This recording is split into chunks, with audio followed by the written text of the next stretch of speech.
Just a few months ago, these 4 Global Mission pioneers came together from different parts of Nigeria to begin working in this unreached community.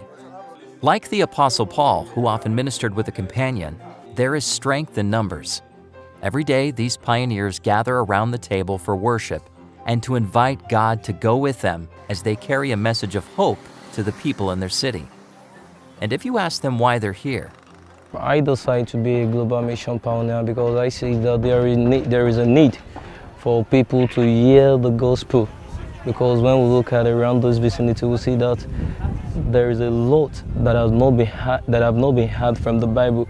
And I feel that the only way I can do that is to come out here as a pioneer and reach out to people around this place. I like this pioneer job because it makes me to spread the gospel to the whole world. The reason why I come to be global mission pioneer because as I see the truth, I want people to know.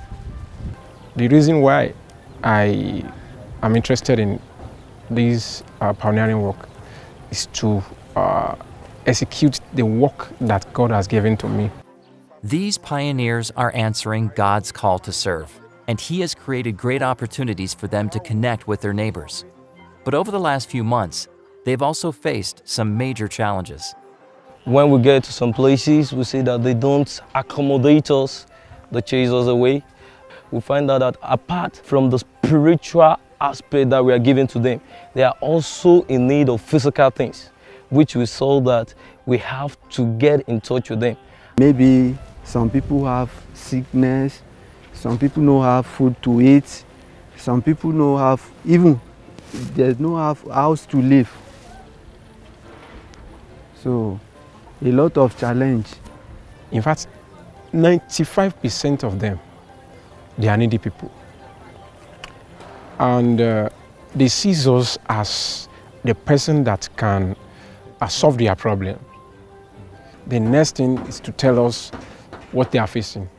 It's not easy meeting the needs of people, because without meeting their physical need, there's no way we can meet their spiritual need. With time and caring, the pioneers have become friends with many of their neighbors. Mrs. Adewale runs a small business on the side of the road selling food. She is well known in the neighborhood, and everyone seems to come to her stall to buy something. Some days, as she prepares food, the pioneers will sit with her and teach her from the Bible. Mrs. Adewale looks forward to those days so she can ask questions and learn more. She is just one of the many people they have connected with in town.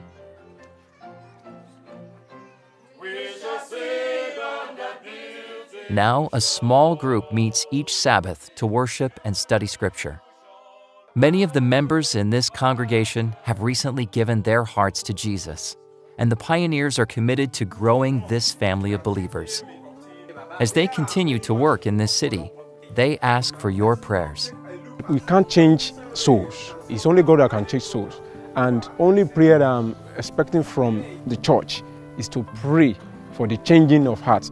The most important thing I would like people to pray for is the power of the Holy Spirit, pouring out the Holy Spirit upon us to walk beyond our imagination. Thank you for supporting Global Mission pioneers in challenging areas. Your prayers and support make a huge difference in lives around the world.